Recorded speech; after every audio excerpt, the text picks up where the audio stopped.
This is what was thrown at police today, and I think Melbourne has had a gutful. I look on the social media streaming platforms of some of these issue-motivated groups that are saying police used excessive force. The fact was, these were being thrown at police. Bottles filled with shards of glass were being thrown at the police. Rotten fruit was being thrown at police. Bins were put on fire. Flags were on fire. And I think, really enough's enough. The disruption to Melbourne, to the general public who want to come into our fine city, the disruption to businesses, we really need to find an answer of what we do. These are people who come, they're not coming to protest. I heard the Chief Commissioner talk about protesters having compassion and care for others. This is certainly not what has been displayed today. People came to pick a fight with the police. The people that came to pick the fight with police were the issue-motivated groups on the left. I can tell you that the March for Australia group, they were peaceful, they were engaging, they listened to our instructions, they did what they were told, and they protested by example. The other group, and there were a number of issue-motivated groups known to us, we knew they were coming.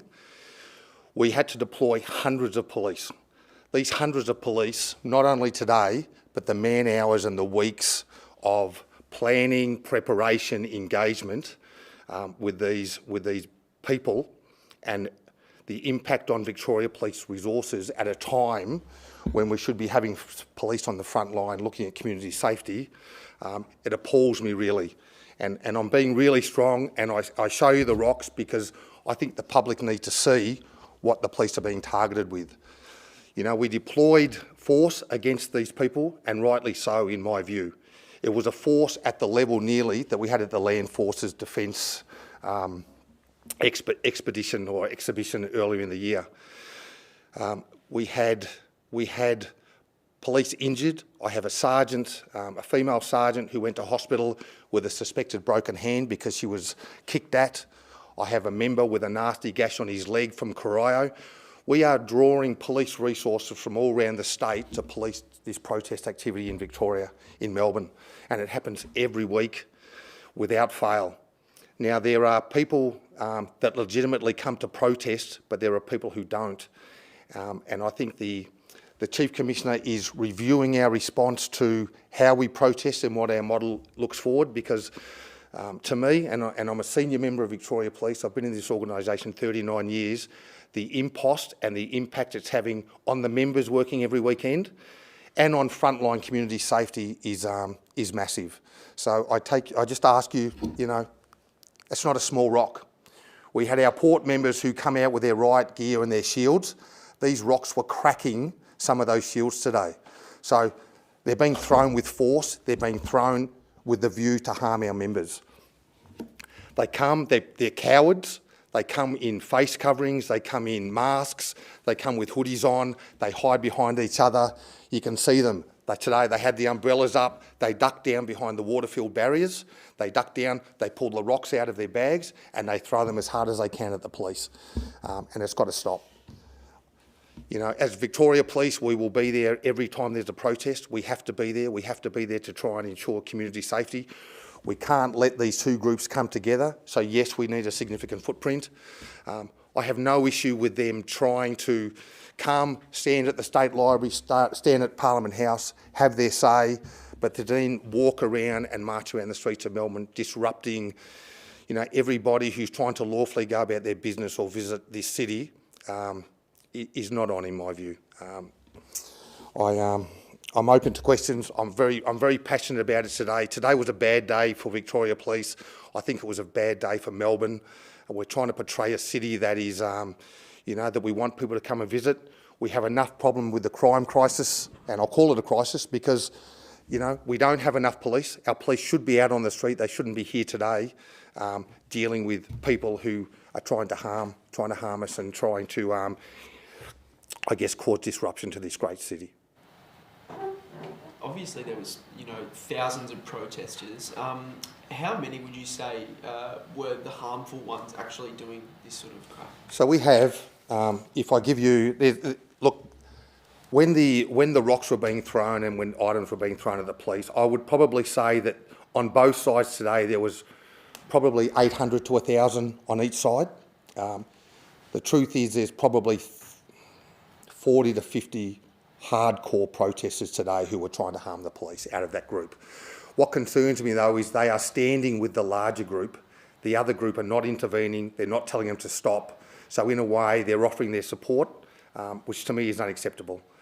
So although it was only a small group who were throwing the projectiles, they're within a larger group that's supporting them, and that's a concern. And obviously there was one man arrested. I guess how will the police go about finding these 40 to 50 hardcore offenders? Look, the truth is it's difficult. We are investigating all these offenders who we identify on our cameras are followed up, but the truth is they come. They are wearing hoodies, they are wearing masks, they've got face coverings, they've got long sleeves, they're not displaying anything that's obvious to us to investigate.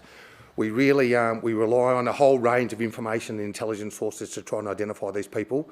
But proving who was throwing the rocks, it's a really difficult task, but we investigate it anyway, and we hope that we get a result, because we don't want these people coming to future protests and putting people in harm's way. So you're anticipating more arrests?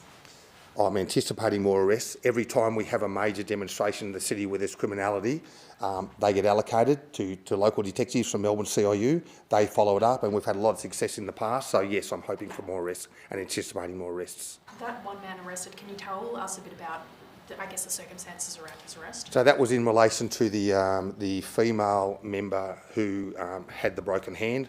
There was a scuffle. A person was going to be arrested. They fell to the ground, and then this person used their feet and kicked out at the members. So they were arrested for assault police. How disappointing is it? I can feel, the frustration from police on the ground there, but even so from yourself. Tell us, I suppose, about that emotion, about how frustrating it is. It's really frustrating. So every weekend, we have, like on this occasion, and we don't disclose the numbers deliberately, but we have hundreds of people allocated. These are people who work all week on the divisional van or at the police stations trying to keep their local community safe. Then they go home and they say on the weekend, they say to their loved ones or their family members, I have to go and work in the city. So there's no respite. We look at our organisation where members are getting tired, where people are going off sick in record numbers. We are down on vacancies, as you all know. The impost on police at the individual level is huge because of these things. So yes, there's a frustration. We don't come to work to be assaulted. We don't come to work to get these rocks thrown at us. We come to work to try and make sure it's a safe environment for everybody, for the left, for the right, for everybody in between, and everybody in the city. And yet somehow we find ourselves the target of behaviour that is, simply unacceptable.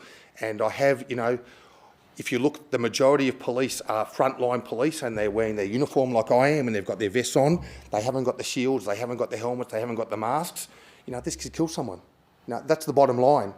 So we have to have our specialist resources at the front, trying to protect the police who are behind them. But I can see something, very serious happening, and it could happen at the drop of a hat. So I feel for the members.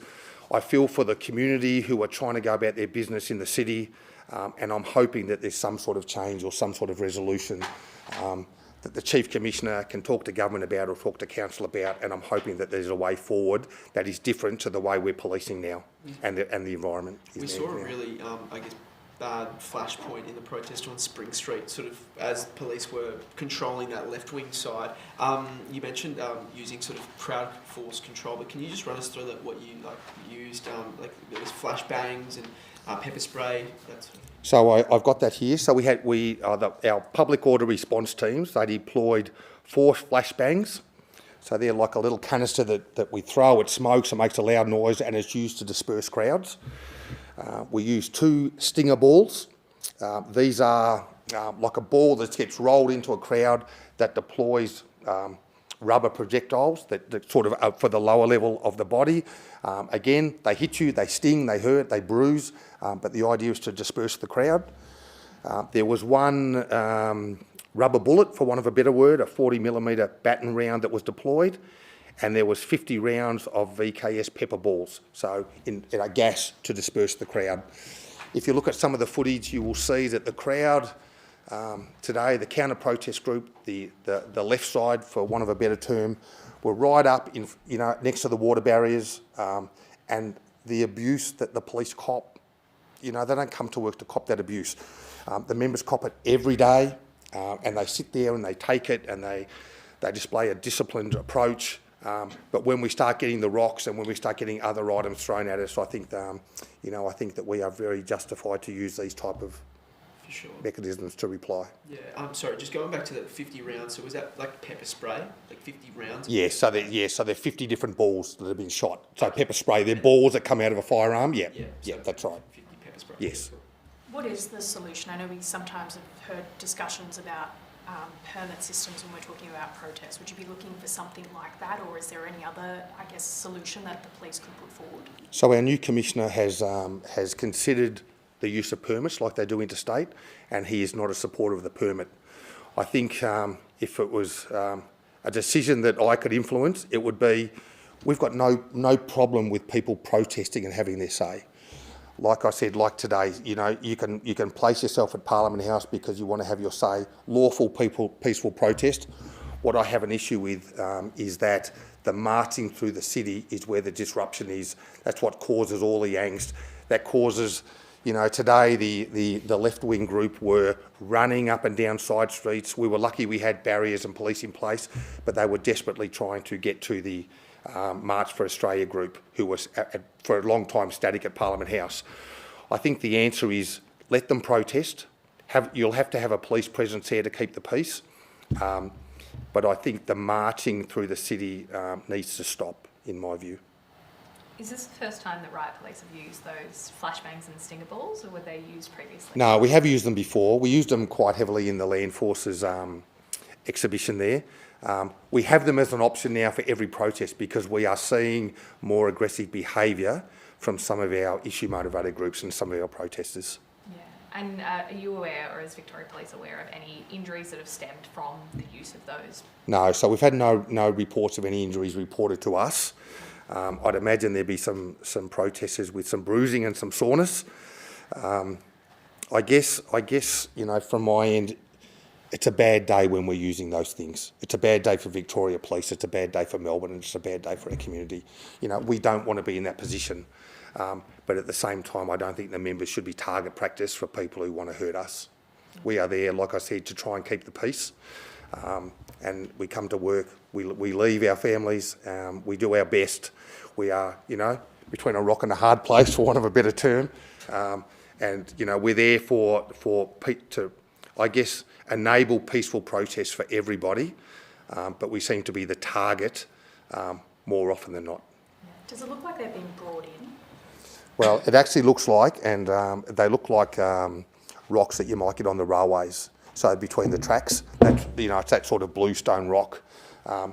You could see from the vision that we were watching in the operation centre that the people who were very much covered up, they bring umbrellas, they put the umbrellas up, they had a banner, they were behind the water barriers, they were ducking down, they were reaching into their backpacks, and then that's where they were bringing the rocks out.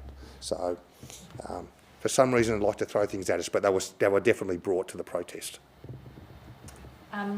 There was also, and I know that you said the March for Australia team group were relatively well behaved on this. Yeah, on this occasion, yes. On this occasion.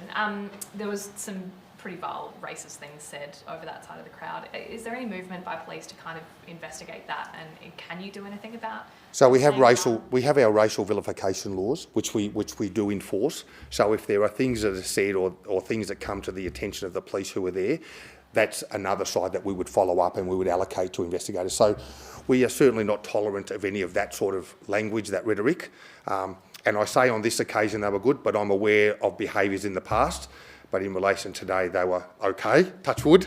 But we certainly have the same position regardless of the group and what side they're on. The laws are the laws, and we don't tolerate, I guess, anything in breach of those laws. and we try and be fair on both. But in relation to today, I've had no update on any action that's been taken against that particular group today. I know you mentioned that obviously they were very much covered up, but those people that are persons of interest, I'm going to say, will you guys be releasing images of those? Possibly. So we have a range of, they obviously wouldn't have got off the trains wearing that gear. So we investigate. If we come to a stalemate where we can't identify, it's very likely that we would publish the pictures and say, does anyone know this person who was here on this date? Yeah, but we run through our avenues of inquiry first.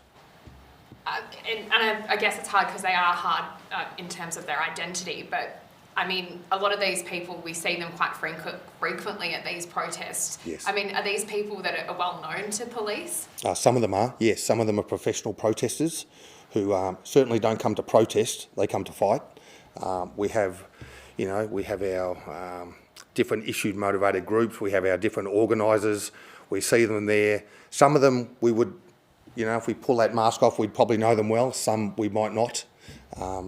But it's a matter of we do get the same people protesting every week with the same desire to cause disruption, to cause harm to the police, to cause disruption and harm to whatever the other side is saying.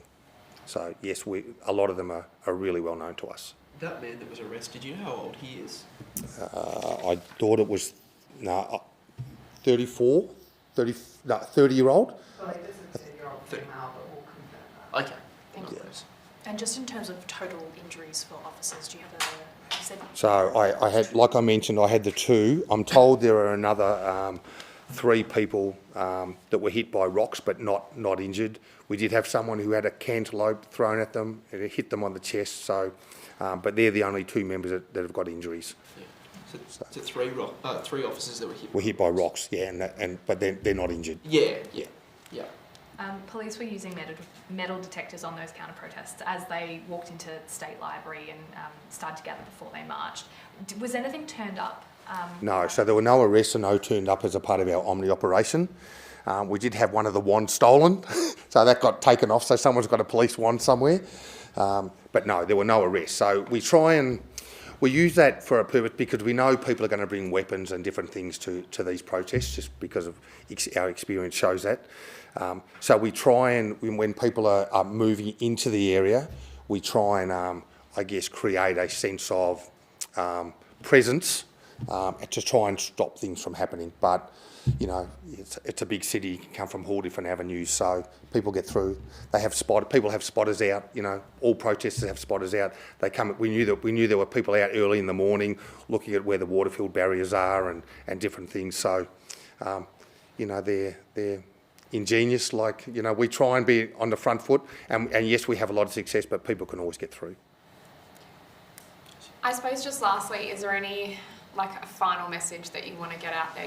You've been incredibly strong here, but is there anything else that you, I suppose, want to say? Well, my message to those who are protesting is you are there because you are fighting for a cause of people who are impoverished or underprivileged or who are being harmed across different parts of the world. So I understand your desire to stand up for those people. If you're going to do that, act in a way that is compassionate, that is fair, that is amenable to all people, not just the people that you choose to side with.